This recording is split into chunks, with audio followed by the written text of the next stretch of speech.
ആദ്യം തന്നെ കുടുംബശ്രീ എന്തെന്ന് കൂടി അറിയുന്നുണ്ടായിട്ടില്ല. ഇനിയിപ്പോൾ ഫൈനൽ റൗണ്ടിലേക്ക് നിങ്ങളുടെ ഓരോരുത്തരുടെയും പിന്തുണ പ്രതീക്ഷിക്കുന്നു.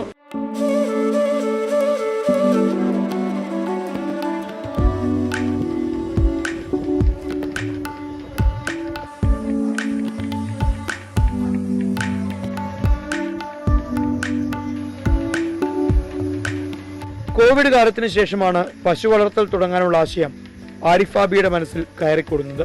ആദ്യം തന്നെ കുടുംബശ്രീ എന്തെന്ന് കൂടി അറിയുന്നുണ്ടായിട്ടില്ല. അപ്പോൾ കുടുംബശ്രീ ഒന്ന് നമുക്ക് രൂപീകരിക്കണം എന്നുള്ളൊരു ആഗ്രഹം ഞങ്ങളെ ഇളയമ്മയുണ്ട്. ഇളയപ്പാൻ്റെ ഭാര്യനോട് പറഞ്ഞപ്പോൾ അവർ നമ്മളൊരു 10 ആളെ കൂട്ടിയിട്ട്, നമ്മൾ തന്നെ ബന്ധുക്കൾ 10 ആളെ കൂട്ടിയിട്ട് ഒരു കുടുംബശ്രീ, ചെറിയൊരു കുടുംബശ്രീ രൂപീകരിച്ചതാണ് 2021. അങ്ങനെയാണ് ഞാൻ അവിടെ പോയി ഓരോരോ ആൾക്കാരോട് ചോദിച്ചാണ് ഈ പശുവിനെ വാങ്ങാനുള്ള കാരണം തന്നെ. ഞാൻ ഈ കുടുംബശ്രീ ഉണ്ടാക്കാൻ കാരണം തന്നെ ഇതാണ്.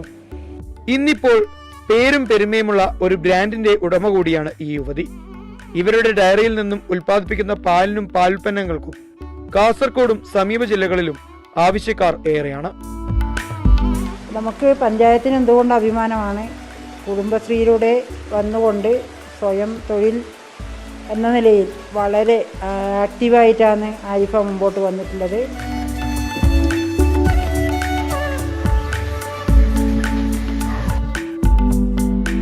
നിരവധി പ്രദർശന വിപണന മേളകളുടെ ഭാഗമായ അൽ ബക്ര മിൽക്കയെ നിരവധി പുരസ്കാരങ്ങളും തേടിയെത്തിയിട്ടുണ്ട്.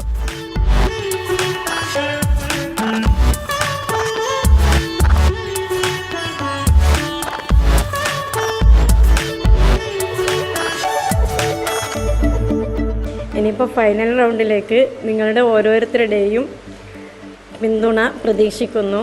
ഓരോരുത്തരും എനിക്ക് സപ്പോർട്ട് ചെയ്യണം.